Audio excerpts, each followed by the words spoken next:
Assalamualaikum and hi to Surveyor Azrina, our lecturer for Construction Technology 1.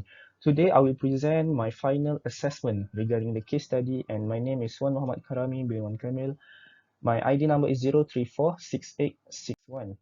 Okay, the case study is about Mr. and Mrs. Wong that are going to renovate their three-story house bungalow, and they don't know what type of foundation and staircase and also type of material used should be chosen, together with the main reason why that particular foundation and staircase are chosen.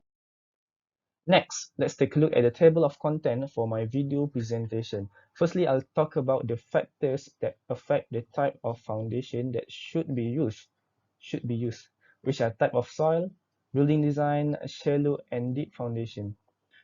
Then I will explain the proposed type of foundation for the bungalow, which is pad foundation, and it is made of reinforced concrete. Okay. Last but not least, I will share about the proposed staircase, which is half-turn staircase that is made of concrete and also some timber. The number one factor to choose a foundation is based on the type and also the bearing capacity of the soil itself. There are two types of soils, as we can see here, the cohesive soil and the non-cohesive soil. Cohesive soil is easily stuck together, while the non-cohesive soil also usually remain apart from each other. Cohesive soil, it is hard when it's dry, but it is soft when it is wet. Meanwhile, non-cohesive soil doesn't have this trait, so it has a high value for construction site. Clay and silt are the example of cohesive soils, and sand and gravel are the example of non-cohesive soil. The graphic, the graphic here, the graphic here shows what is sand, what is silt, and what is clay. Next, the number two factor to determine a foundation is building design. And I'll take two examples, which are the positioning of the columns and also size of the base. If the columns are located near from one another, the slip foundation or trench foundation, because it is quite similar between these two, should be used because it supports the whole wall. Conversely, if the columns are located far from each other, the pad foundation is the most suitable one due to its ability to support a column one by one. Okay. Besides column position, which also should take into account the size of the base. If the base is small, then we should consider constructing a rough foundation because it supports the whole base of a particular building like a mat. Hence, it also known as mat foundation. And then the number three factor that we should consider to choose a foundation is whether we have to construct a shallow foundation or a deep foundation. Okay, the shallow foundation transfer load to subsoil just below the ground level, as little as half meter beneath the ground. Meanwhile, the deep foundation transfer load to subsoil some distance below the ground level at 3 meters and below, deep under the ground.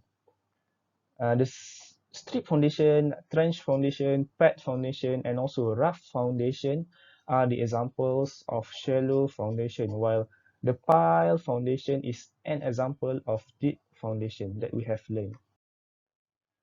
After taking into account all the factors to choose a foundation, I propose pad foundation is the most suitable type of foundation that should be used for Mr. and Mrs. Wong's three-story bungalow house.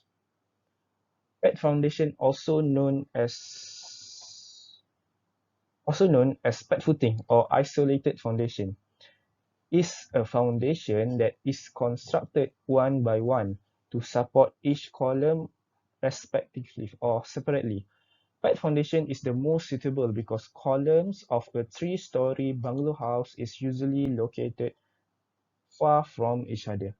In addition, it is the most economical foundation because it requires less excavation, minimum usage of building material, does not require expert building workers, and it is very easy to construct.